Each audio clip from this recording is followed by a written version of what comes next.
तारापुर शहीद स्मारक चौक के समीप किसान विरोधी बिहार सरकार को लेकर एक दिवसीय महाधरना में भाजपा के राष्ट्रीय प्रवक्ता जयराम विप्लव ने कहा कि किसानों से अन्याय, जनता से धोखा और जनादेश से पलटी मारने वाले नीतीश कुमार को आज नैतिक साहस नहीं है कि सीधे जनता के बीच जा सके। वो चुनाव में वीडियो संदेश जारी करते हैं। नीतीश कुमार बस चुनाव में वोट के लिए मतदाता को मालिक बुलाते हैं, जबकि असल में खुद को प्रधान सेवक के रूप में प्रस्तुत कर जनता को मालिक बनने वाले नरेंद्र मोदी जी है। विपक्ष के नेताओं को आईना में खुद का चेहरा देखना चाहिए और खुद के बयानों को सुनना चाहिए, तो उन्हें खुद शर्म आएगी। किसानों को सूखाग्रस्त होने के बावजूद मुआवजा न देना अन्याय है और ये लोग न्याय के साथ विकास की बात करते हैं। यह बेशर्मी नहीं तो और क्या। महागठबंधन की नीति, नियत और नेतृत्व तीनों में खोट है। जनता आने वाले चुनाव में वोट की चोट से ठीक कर देगी, क्योंकि जनता जानती है उसका सच्चा सेवक मोदी जी है, जिन्होंने जनकल्याण की विभिन्न योजनाओं को सीधे डायरेक्ट बेनिफिट ट्रांसफर के जरिए 100% पैसा बिचौलिया मुक्त बनाकर लाभार्थी तक पहुंचाते हैं। मोदी जी पर जनता का विश्वास है, नागरिकों की आस है और सबको एहसास है कि मोदी जी देश के लिए जरूरी है। अमर शहीद अमर रहे, अमर रहे। शहीदों की भूमि तारापुर में शहीद स्मारक परिसर और शहीद स्मृति पार्क के सामने आज किसानों की समस्याओं के लिए आयोजित इस विशाल महाधरना कार्यक्रम में मुख्य रूप से उपस्थित मुंगेर की मिट्टी के लाल बड़े भाई, बिहार विधान परिषद की ऐतिहासिक धरती है और मैं इस धरती को नमन करता हूं। यह शहीदों की धरती है, यह क्रांतिकारियों की भूमि है और यह अपने खून पसीने से मिट्टी को सींचकर सोना उपजाने वालों की भूमि। और इस भूमि की उर्वरता, इस भूमि में इतनी ताकत है कि यह भूमि किसान का क्षेत्र कहलाती है, इस खेती के लिए धान का कटोरा कहलाती है। और यहाँ के किसान इतने मेहनत कश होते हैं कि पूरे बिहार में अगर आप देखेंगे तो आमतौर पर जो पलायन दूसरे क्षेत्र में दिखेगा वो हमारे इस तारापुर की मिट्टी में नहीं दिखता। हमारे यहाँ के किसान मेहनत कश है, हमारे यहाँ का मजदूर वर्ग मेहनत कश है। और वो किसान आज कहता है, मिट्टी को चीरकर उम्मीद बोता हूं, मिट्टी को चीरकर उम्मीद बोता हूं और मेरी सरकार बेईमान निकली, अब मैं चैन से कहां सोता। जो मिलना चाहिए था, जो होना चाहिए था, जो हमारा हक था, वो हक हमें नहीं मिल रहा है। आप जब चुनाव आता है, हमारे मुख्यमंत्री वीडियो संदेश जारी करते हैं, क्योंकि आजकल जनता के बीच में जाने की हिम्मत नहीं रह गई है।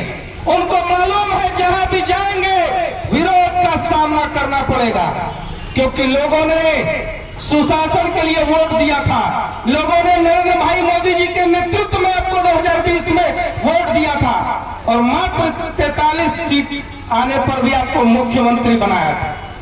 लेकिन बिहार की जनता ने डबल इंजन सरकार के लिए दिया था, के लिए न कि जनरल राज रिटर्न के लिए। इसलिए आज बिहार के मुख्यमंत्री में वो नैतिक साहस नहीं है कि वो जनता के बीच में सीधे जाए। वो वीडियो संदेश जारी करते हैं और उस वीडियो संदेश में संबोधन में तो आप कहते हैं जनता मालिकों, केवल चुनाव के समय ही जनता मालिक है, बाकी समय आप बाबू हो जाते हैं, आप नेता हो जाते हैं, आप मालिक हो जाते हैं। लेकिन आज जनता जवाब मांग रही है और वास्तव में अगर इस देश की जनता को मालिक होने का एहसास अगर किसी ने कराया और अगर मेरी बात सच्ची हो तो ताली के साथ आप साथ दीजिएगा। वो एहसास कराने वाले भारत के प्रधानमंत्री आदरणीय श्री नरेंद्र भाई मोदी है, जिन्होंने लाल किले की प्राचीर से कहा कि मैं प्रधानमंत्री नहीं प्रधान सेवक हूं। और सेवा की भावना को लेकर भारतीय जनता पार्टी का एक एक कार्यकर्ता, एक एक नेता, एक एक पदाधिकारी जमीन पर 365 दिन 24 घंटे काम करता।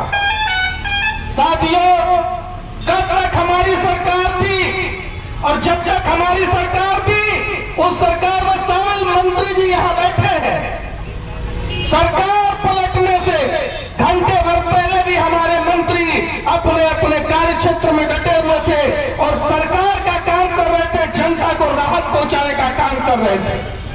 और आज जब हम विपक्ष में हैं, तब भी हम अपने कर्तव्य से नहीं चूके हैं। हमने विपक्ष के उस कर्तव्य का भी बीड़ा उठाया है।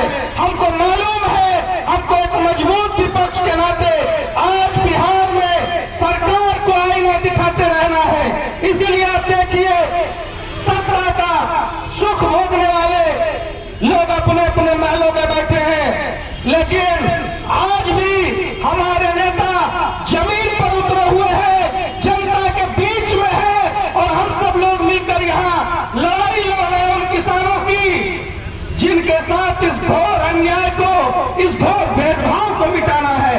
तारापुर अनुमंडल हो या खड़गपुर अनुमंडल हो, हमें मिलकर के किसानों की आवाज को इतना बुलंद करना है कि इस निकम्मी और बहरी सरकार के कानों तक वो गूंज इस तारापुर की धरती से पहुंचे और उसको मालूम चले कि किसान और मजदूर, युवा और नौजवान अब जाग चुका है। अब वो समय नहीं रहा जब नीतियां कागजों में बनाकर नीचे तक पहुंचा दी जाएंगी या पैसे लूट लिए जाएंगे और जनता चुपचाप तमाशा देखेगी। और न ही हम वो सोई हुई, हम वो मरी हुई विपक्ष है, हम जागृत विपक्ष है। और राम मनोहर लोहिया जी की पंक्तियों को मैं याद कराते हुए आपको आह्वान करता हूं कि जिन कौमें कभी 5 साल का इंतजार नहीं करती, आपने वोट जरूर दिया है 5 साल के लिए, लेकिन अपनी उस सरकार से, अपने उन जनप्रतिनिधियों से निरंतरता में हिसाब मांगने का काम हम करते रहेंगे। साथियों, इस देश में आज किसानों के लिए अगर किसी ने कोई काम किया है तो वो भारत के यशस्वी, ओजस्वी, तेजस्वी, योजनाकार, रणनीतिकार, कुशल संगठन करता 130 करोड़ भारतीयों के हृदय की धड़कन आदरणीय नरेंद्र भाई मोदी जी ने किया। हमारे पूर्व के वक्ताओं ने बताया कैसे पीएम किसान सम्मान निधि के तौर पर प्रतिवर्ष 6,000 रुपए किसानों के खाते में पहुंचते हैं। 80 लाख हमारे बिहार के किसान उससे लाभान्वित हैं। कैसे 12 से 14 करोड़ सॉइल हेल्थ कार्ड बनाकर किसानों की मिट्टी की उर्वरकता को बढ़ाने का काम प्रधानमंत्री जी ने किया। कैसे किसान मानधन योजना के तहत लोगों को पेंशन दी जा रही है। तो किसानों की आय को दुगना करने का लक्ष्य को लेकर एक अलग मंत्रालय भी कृषि के साथ साथ बनाया गया, सहकारिता मंत्रालय। उससे भी एक बहुत बड़ा परिवर्तन आने वाला है। डेयरी उद्योग में भारत प्रगति कर रहा है। तो भारत के किसानों को समृद्ध बनाने के लिए लगातार योजनाएं लेकर उसको जमीन पर उतारने का काम नरेंद्र भाई मोदी जी कर रहे हैं। वो दौर भी याद है देश को जब भारत के प्रधानमंत्री कहते थे 1 रुपया मैं भेजता हूं, 15 पैसे ही गरीबों के खाते में, लाभार्थियों के खाते में पहुंचते हैं। और आज वो दौर है जब प्रधानमंत्री जी 6,000 रुपया पीएम किसान का भेजते हैं और 6 का 6,000 किसानों के खाते में सीधे पहुंचता।